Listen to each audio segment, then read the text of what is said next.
मेरे राम सीताराम। तो हम गुरुदेव की महिमा के बारे में क्या कह सकते हैं? गुरुदेव अनंत अनंत है, अनंत है। गुरु जी की कृपा हो तो प्रभु से हमें ऐसे मिला देते हैं जैसे बच्चे को माँ से। हम बच्चे हैं, प्रभु हमारी माँ है, समस्त संसार के माई बाप हैं। और गुरुदेव तो मझधार है, नैया है, पतवार है, क्या क्या कहें। गुरुदेव ब्रह्मांड के मालिक हैं, भगवान के स्वरूप हैं। तो गुरुदेव की महिमा तो अनेकों शेष भी सरस्वती जी मिलकर नहीं कर सकते, तो मैं मूर्ख तो क्या करूं।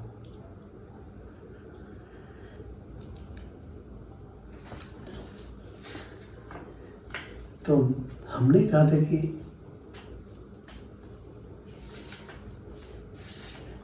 गुरुता में एक बात है, माता पार्वती भगवान महादेव से पूछती हैं,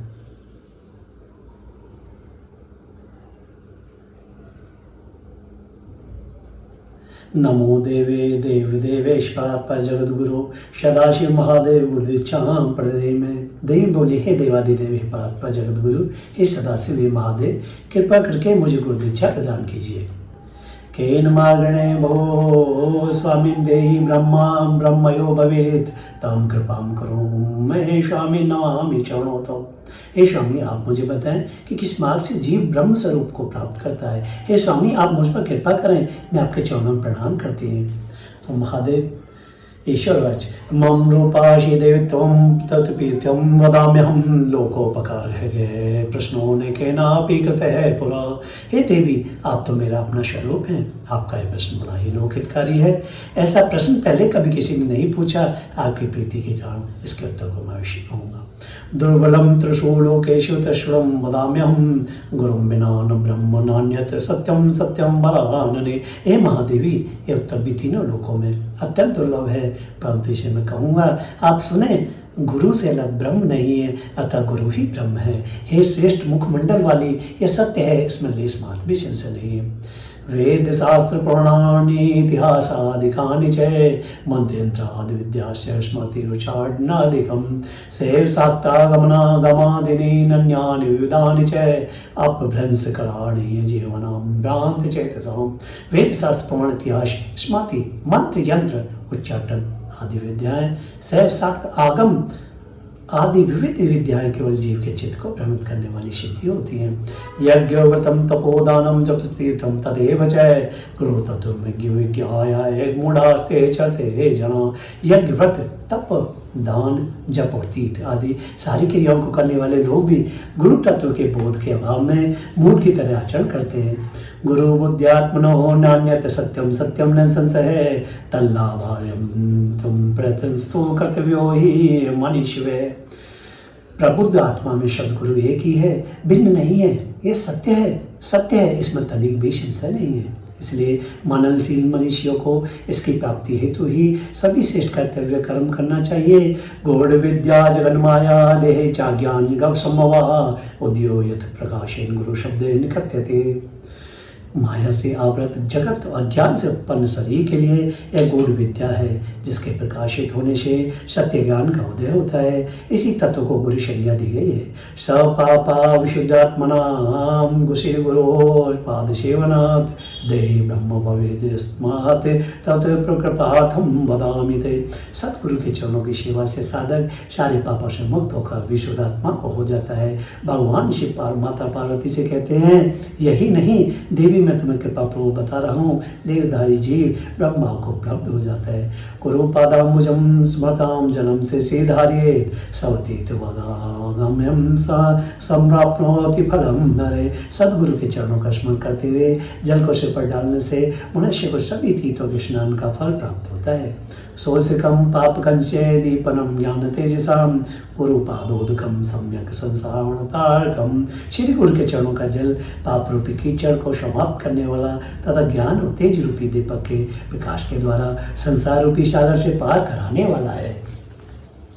श्रीदेव महादेव जी गुरु की महिमा इतनी कहते हैं तो हम जैसे मूर्ख क्या जान पाएंगे। गुरु की महिमा आने को हजारों शेष भी नहीं कह सकते, माँ हजारों सरस्वती मुखों से भी नहीं, ब्रह्मा जी 4 मुख या 4000 मुखों से भी वर्णन नहीं कर सकते। गुरुर ब्रह्मा गुरुर विष्णु गुरुदेव महेश्वर है। लेकिन आजकल क्या है, आजकल क्या वैसे शुरू से ही एक परंपरा गुरु परंपरा चलाई आ रही है जो अपनी तरफ से, ये भी क्या है, सिद्ध महापुरुषों की झूठा नहीं हम कह पाते हैं, हम में इतना ज्ञान नहीं है। कहते हैं 2 तरह के गुरु, वैसे कलयुग में 3 तरह के हो गए, नहीं पहले 2 तरह के गुरु होते थे, एक वक्ता गुरु एक मौनी गुरु। वक्ता गुरु जो हमारी जिज्ञासा को शांत करते हैं, क्षुधा को शांत करते हैं। हम बार बार कोई जिज्ञासा लेकर जाएं, वक्ता गुरु उसे अच्छी तरह से समझाएं तो उसे कहते हैं वक्ता गुरु। मौनी गुरु जो मौन स्वरूप में भगवान के चरणों में लगे रहते हैं, लेकिन उनके आचरण को देख के शिष्य साल 2 साल 10 साल उसकी कोई लिमिट नहीं है। हमें, मेरा अपना मानना है गुरु दोनों श्रेष्ठ होते हैं, सभी गुरु श्रेष्ठ होते हैं, कि वक्ता गुरु से अपनी जिज्ञासा को शांत करने के लिए हर घड़ी हम कोई भी न कोई जिज्ञासा हमारे मन में बनी रहती है तो वक्ता गुरु अच्छे हैं। मौनी गुरु के साथ अब जीव के आयु तो कोई पता नहीं है, हमारा खाद्य अभक्ष्य भोज्य सब में मिलावट है, तो आज की डेट में कह नहीं सकते क्या अच्छा है क्या बुरा है, कितनी उम्र है कितनी एज है। लेकिन हाँ, वक्ता गुरु से हम जल्दी अपना समाधान कर लेते हैं। मौनी गुरु जी के पास रह के कितना समय हो, कितना समय लगे, और एक कलयुग की ऐसी रीत है कि इसमें जिज्ञासाएँ बनी रहती हैं, हर पल नई नई जिज्ञासाएँ बनती हैं। तो इसलिए वक्ता गुरु श्रेष्ठ कहे गए अपनी नज़र में। बाकी दोनों गुरु तो सभी के चरणों में साष्टांग दंडवत प्रणाम करता हूँ। और एक गुरु जो शिष्यों के माल को देखकर मीठी मीठी बातें बनाना, उनकी हमें करना, तो भी मुझे दे और दूसरों को भी ठक्के ला, ये तीसरे प्रकार के गुरु बन गए इस कलयुग में। हर दूसरा आदमी गुरु बने बैठे हैं। तो बुजुर्गों की कहावत है ना, गुरु सदा कीजिए जान, पानी सदा पीजिए छान।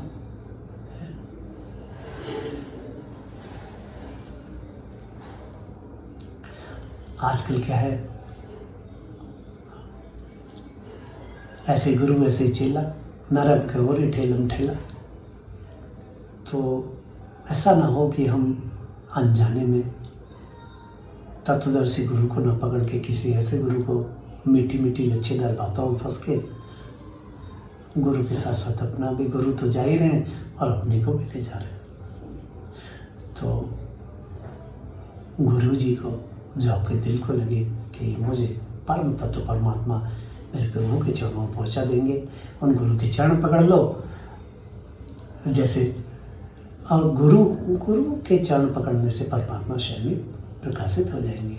इसलिए गुरु जी के चरणों में हमेशा प्रणाम करना चाहिए, साष्टांग दंडवत प्रणाम करना चाहिए।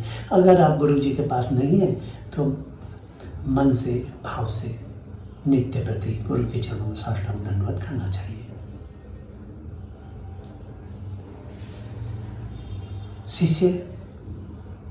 शिष्य भी 3 प्रकार के होते हैं। एक, गुरु जी के इशारा मिला, गुरु जी ने कहा अब आग बरसने वाली है, शिष्य छड़क जैसे पेट्रोल होता है ना, तिल्ली दिखाई एकदम भाग से जल गया, एकदम समझ गया कुछ अशुभ होने वाला, कुछ ऐसा होने वाला है। तो